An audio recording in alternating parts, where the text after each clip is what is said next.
I fly jets for work. The country and beyond is my office, and I get to play poker everywhere. It's time to turn this channel into what I envisioned it to be in the first place, the Chronicles of a Poker-Playing Jet Pilot. Let's get started. Join me as I fly across the country for my career and visit poker rooms wherever I can. You'll get the top 3 hands from each session and my results both per session and for the whole trip. This is the new and reimagined Poker Pilot.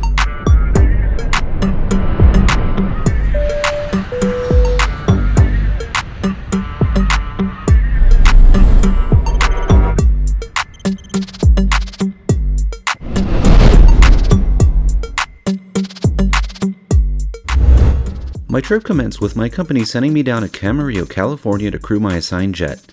Lucky for me, this was a best case scenario day, which is a day where I only travel as a passenger to a place with a card room nearby. Welcome to Players Casino in Ventura, California. Hey, not too bad of a location. A card room with a view of the ocean. Anyway, this was a quick 2-3 no limit session, and these 3 hands were the most interesting from it. By the way, small side note, but I forgot my glass airplane card protector for this session. Ugh! How am I supposed to build a brand without it? Anyway, don't worry, I won't be forgetting it for future sessions. In this first hand of note, I pick up Queen Jack of clubs in the big blind. As is typical in a 1-3 game, it goes limp, limp, limp, limp, limp. My cards are too pretty to let that fly though, so I attempt to squeeze to 25 to take all these blinds down now. What do I know though, as 3 of the limpers will play for 25 instead of $3 anyway. 3-10 ace. Not great, but not horrible all things considered. I can represent the ace, and I do have a gut shot to Broadway and backdoor clubs to back it up. Small blind checks, and I bet 30. Under the gun folds, button calls, and small blind feels priced in, so he calls 2. Turns a 5, which shouldn't change much here. Small blind checks again, and I continue barreling, going with a half pot bet of 95. Button has had enough, but small blind calls pretty quickly. Not loving it anymore, but I'm planning to bluff jam the river for 150 if I need to. The river's another ace. I mean, I've been telling a story that I have some kind of ace-x hand here. Oh, but small blind goes ahead and jams. Well, that makes my job a lot easier, I guess. Fold. Here I pick up the 2-piece Brado and Special in the low jack. I'm first in and make it 15, which the button and small blind call. 4-8-7 with 2 hearts. I swear, where are these boards when I'm the pre-flop caller instead of aggressor? Whatever, small blind checks, and I got a bet anyway. I go with 25, which they both call. Turns the 3 of spades. I mean, I still have an overpair, but this board is just smashing both of their ranges here. After small blind checks again though, I think I have to barrel one more time and then assess river if I get called again. I size up, betting $80. Button folds, small blind is also convinced, and folds. I pick up a few chips here. Not bad, considering the board. Overpair? I have no idea what you're talking about, sir. On this third notable hand from this room, I got upgraded to pocket queens. I'm under the gun, open to 15, and we go 4 ways to the flop. Side note, but in future games, I'm going to be better about opening to sizes which don't result in chaotic multi-way action. Anyway, we absolutely drill this flop as it comes queen deuce 5. There's probably some merit to slow playing here, but at low stakes, I think slow playing monsters just makes money slower, so when it gets checked to me, I bet $20. Only the cutoff calls. The turn, is an ace. Why? Just why? This is probably going to kill the action. And sure enough, after I bet 50 to try to get a crying call from something, anything, my opponent folds. Sometimes scare cards are good, sometimes they suck. Chalk this one up to the suck column. At Players, I played for 3 hours and was in for 300, out for 372. Not a big win, but a win nonetheless. But, well, the road ahead is not going to be so smooth. You'll see what I mean.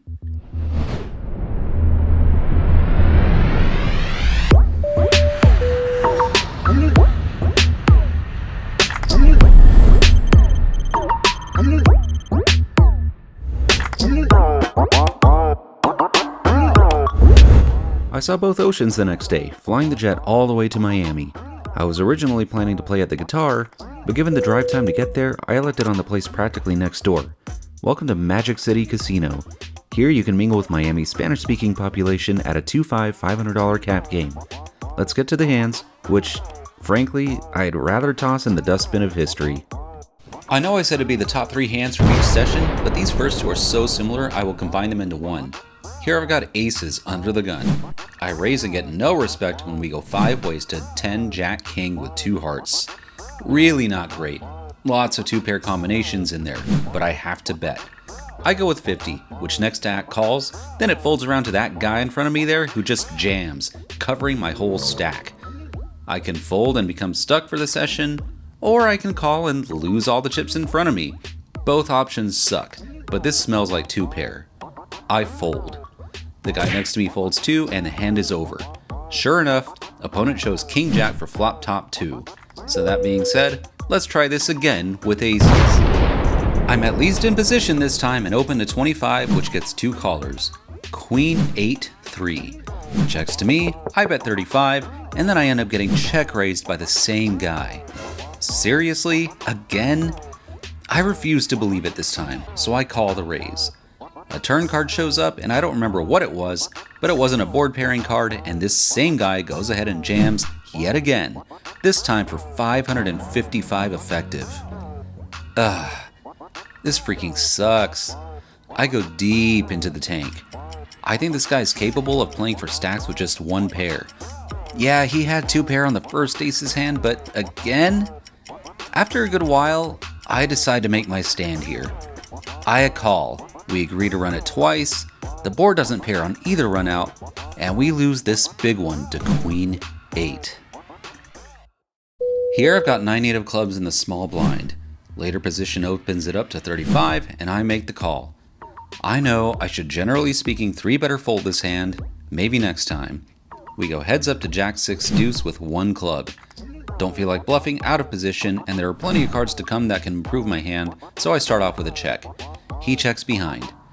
Turn brings an offsuit 7. That's one of the cards that can help me out. I start semi-bluffing and bet $40, which my opponent calls pretty quickly. Alright, I could use some help here, and it's an offsuit queen. I can't hit an open-ended straight to save my life, and here I am in the same scenario. So, give up or bluff? Since I took control of the pot on the turn, I'm going to go for it here.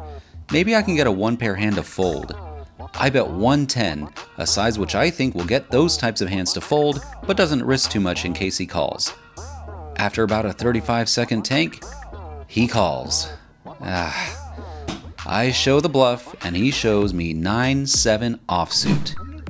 Okay, he just didn't buy my story. I can respect that, I guess. Nice call, sir. Which leads me to this one, where I've got Queen 10 off in later position.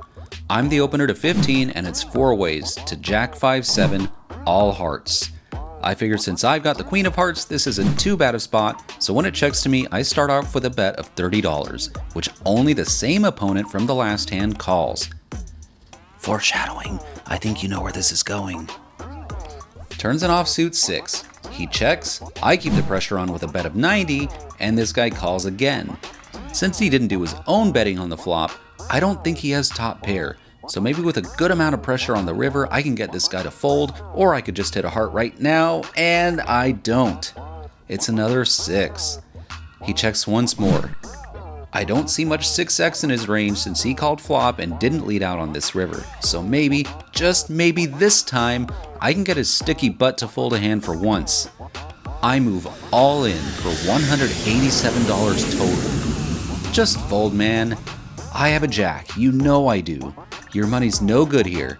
Just let it go. Oh, don't count out calling chips. Just don't do that. That's right, let go of the chips, lean back, look at your cards. No way your weak pair is good here, and you know it. There you go again, shuffling your calling chips. Put them back in your stack. Don't do it. Just... Shit. Why are you the way that you are? I show the bluff again. He shows that he owned my soul with ace-5 of clubs, and I'm just done with this session. What in the world is that call? What kind of vibes do I give off at the tables? This is just crazy how sticky people can get against me sometimes. I thought he'd give me credit this time, but I was wrong. GG's, Miami. Yeah, pretty frustrating session. Do I just give off the vibe of someone who blasts away with air all the time? I couldn't get a bluff through here to save my life. I played for 4 hours here, was in for 1500, out for 798, an unfortunate loss of 702. Let's hit the road.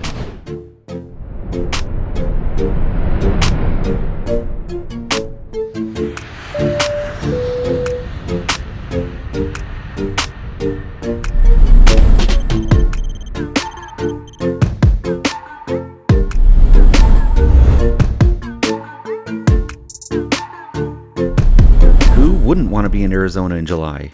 I guess if you're into 112-degree weather, that's on you. And don't give me that it's a dry heat crap. At some point, it's just hot as hell no matter how you put it. Anyway, I hear the sticks can talk here, so let's go play. I sit down at another $2, $3, $500 table. I got pocket threes in the big line and go set mining 5 ways to the flop, which thankfully ends up producing some results as it comes 9-7-3 with 2 hearts. I check and flow, there's a $15 bet and a call, and I go for value and draw sales with my check raised to 75, which gets 1 customer. Unfortunately, the turn completes the front door flush and connects the board even more, but I gotta go for some value here. I go for a bet of 150, which I think will get called by weaker hands and raised by stronger hands. I get called, so I think I should be in okay shape, but the river comes a 5. Now I lose to any flush, any 4, or any 8. Not the kind of run out you want to see when you flop a set. But then something interesting happens. My opponent checks out of turn. It seems accidental, so I rule out the possibility of an angle thankfully, but this information tells me he does not have a hand that beats me. So now what? We've got 475 left to play for. Can I go for all of it? He arrived here having called 15 pre-flop, called a check raise for 75 on the flop, and having called a $150 turn bet. To me, this tells me that he's got ace-9 at the bottom and likely arrived here with a 2-pair combination. Since people at these stakes don't like letting go of those types of hands, I just go for it. I'm all in for his $475. He doesn't snap fold, which is good, but he does tank fold. What do you think? Should I have gone smaller here, or was my jam fine? On to the next hand. This is a fun one. Under the gun opens it up to 12, and in the +1 position, I look down at ace-king. Welp, pretty mandatory 3-bet incoming. I make it 40 to go, and it folds to the button, who puts in the cold 4-bet to 100. Everyone else folds, and I didn't brave the 112-degree heat to fold now. I make the call. We go heads up in a 4-bet pot out of position to 7-3 deuce. In a 4-bet pot, this isn't exactly an action flop. I start off with a check and flow to him. He continues, as expected, for another $100. I should peel here, so I stick the money in. Turn comes another 7. I check again to him, and he bets, yet again, $100. Same bet alert. Since he hasn't sized up by now, I just know he has ace-king too. If he has an overpair in his value betting, he'd change his bet size by now. But it's now clear he just wants me to fold because, like me, he's not hitting this board at all. Well, now we're about to transition to street poker. This hand is no longer about the cards. He wants to push me off this pot. He should have sized up if he wanted to do that.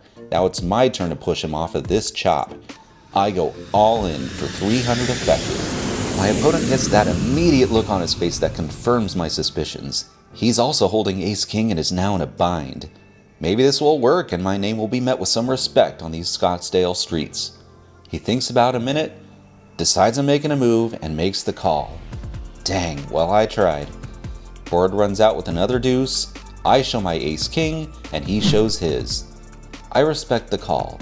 He also announces that he can't let himself get pushed around on his birthday. Huh. Would this move have worked on any other day? Perhaps. Happy birthday, sir. Here I've got king-jack of clubs and +1. I open a 12 and get 2 callers. We go to a flop out of position, and it's 4-6-5 with 2 clubs. Alright, 2 overs and a draw to the second nuts, not bad. The board is really connected with straights already available too, but I start with a bet of $20, which gets called by the first opponent and raised to 60 by the second one.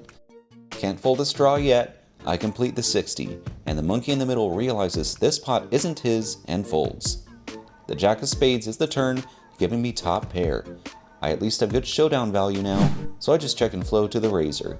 He bets 100 this time, leaving himself $208 behind. With top pair and still a redraw, I can't let this go yet. He might have a made hand stronger than mine already, but he could also be barreling away with a pair and a flush draw of his own. If it's to the nuts and another club comes, he's just gonna get my money. Let's see a river. It comes an offsuit 10. The flush draw bricks out, but I at least have the strongest pair. I check, hoping he gives up and checks back, but he goes with it and puts the remainder of his chips in. Alright, what's this all about? He could already have a straight, which would make sense, but then I take a good look at him. The camera can't catch everything at the table, but he seems really uncomfortable. And it doesn't look like the intentional kind of weakness portrayal that people put on when they want you to call. No, this looks real. It honestly smells like he has missed clubs as well and is trying to buy the pot. Unfortunately, I hold 2 clubs of my own, which makes that possibility less likely, but I think I'm going to go with my live read here. My top pair will back me up as well. I make the call. He shows, and I was actually right in that he had missed clubs. The problem is those missed clubs are the 10 and 5. Great. Where's a flush completion when you need it? This guy spikes his 5-outer on me, and we lose a good chunk here. Okay, talking stick could have been worse, but could have been a lot better. I at least played off of my original buy-in the whole time, but in the end I only profited $43 after 5.5 hours, making slightly over the federal minimum wage.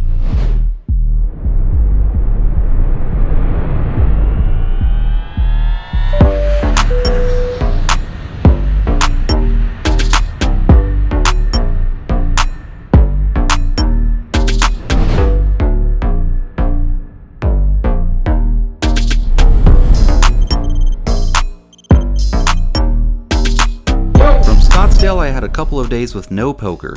First to New Jersey, then to Nashville. But I figure, why should a day with no poker necessarily mean no hands for the vlog? I played poker before YouTubing about it, so welcome to this new segment, Hands from the Past, featuring a hand from any place at any time, told from pokerless locations. Welcome to Nashville. This hand took place at the Wynn in Las Vegas a long time ago. We're at a 1-3 table.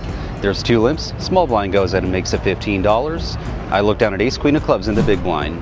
Got a pretty straightforward 3-bet here, so I make it 50, and all 3 other players call. From there we go to a jack high flop with 1 club. Small blind bets 65 bucks, and with 2 overs and a backdoor flush draw, I got an easy call. Check out the view.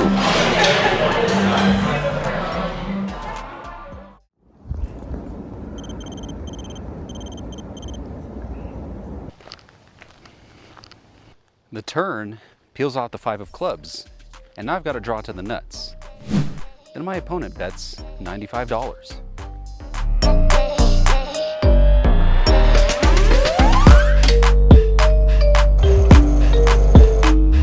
My opponent has about $600 left, and I think I can get the rest of it if another club comes, so I made the call.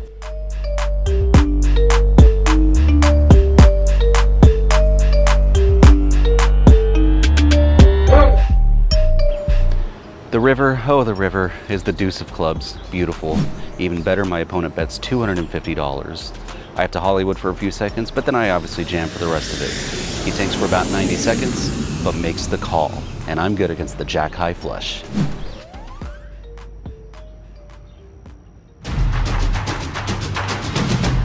Now with an unexpected day off in Nashville, I did a little research. I just had a day of barbecue and live music, but are there any poker games nearby? Oh wow, there's one within a reasonable drive. I think it's time to head up there and go off the beaten path. Apparently this place is brand new. Sure looks interesting. It's basically a warehouse behind a liquor store, and there's nothing that indicates there's a poker room here unless you're looking for one on purpose. Well, let's check it out. This place is called Barrel Club in Franklin, Kentucky. If you're looking for a Texas-style time-raked game near Nashville, this is your place. I'm a fresh player at the first 1-3 game of the day, and, well, I've got my work cut out for me. As you saw, here I've got pocket queens. The guy to my right opens to 20 over a limper, and I bump up the action to 60. It folds around to him and he takes way too long to make a decision, which means I know what's coming. I ready myself for the inevitable, and just take a look at how it happens in real time.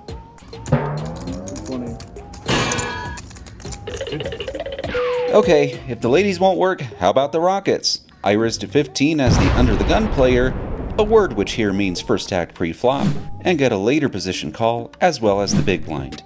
The flop comes 8-7 queen with 2 clubs. Big blind checks, I bet 20, late position calls, then big blind pulls the old check raise to 65. He could certainly have the nutted hands like sets of 7s or 8s or 8-7 suited, but he's also pretty aggressive and capable of doing this with bluffs or simply top pair, so I can't go anywhere yet. Late position also calls. Son of a... I really hate playing as monkey in the middle, and at this point I just have no idea where I'm at. We're off to a turn card still multi-way, which peels off the queen of spades. The good news is if someone has 8-7, I just counterfeited them. The bad news is any old queen could certainly be out there. The worst news is the big blind bets $200. Look, in any other small stakes game, I just fold right here. But this game has kind of been off the rails tonight. It's had heavy action and is just not the kind of game you'd expect to find in the middle of nowhere America on a Monday night. So I really do have a decision to make here with 330 left in my stack. Honestly, it boils down to shove or fold. I'm not going to flat again as monkey in the middle and have just an awkward $130 stack going to the river. There's also 2 flush draws on board, and I don't have the key blocker to either of them, so these aces could use a lot of protection too. This is probably a punt in hindsight, but I honestly think I could be up against 2 draws here a good percentage of the time. So, here we go.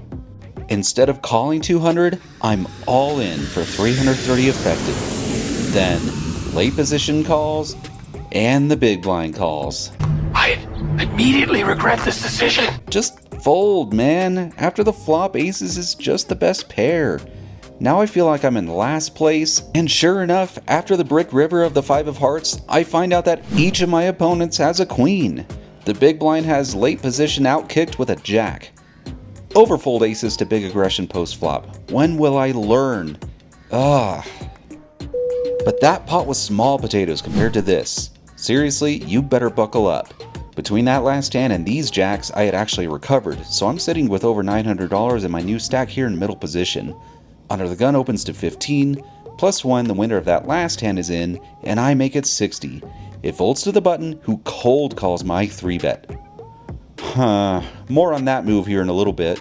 And then the original raiser calls. And plus 1 the winner of that last hand also calls. Here we go.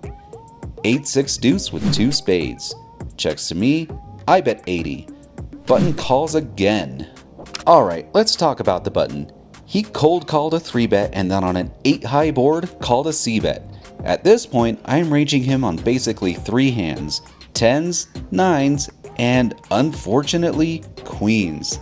Aces and kings are out, because just about everyone 4-bets those pre. As far as queens go, I would really hope he'd have the cojones to 4-bet those as well, especially from the button.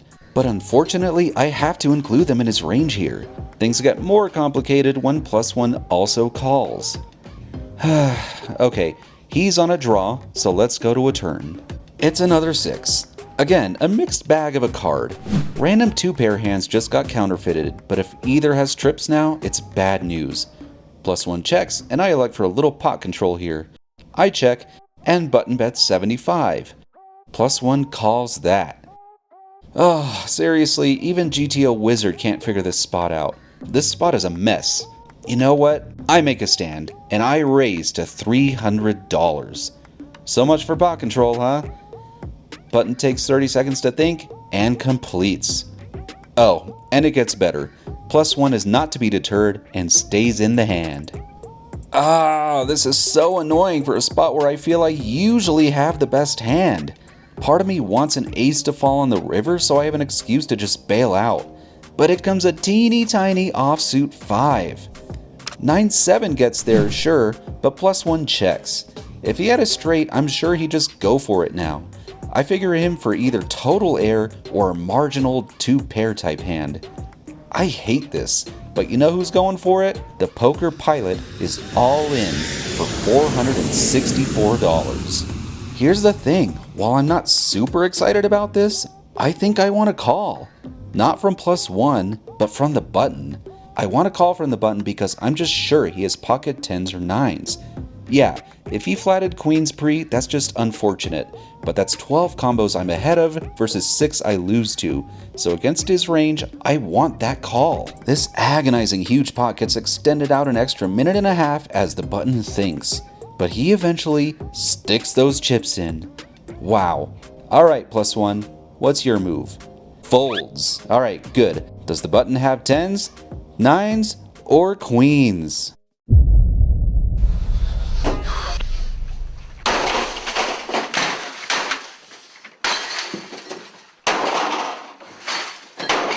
The dude flatted queens pre, and here I am losing this gigantic pot.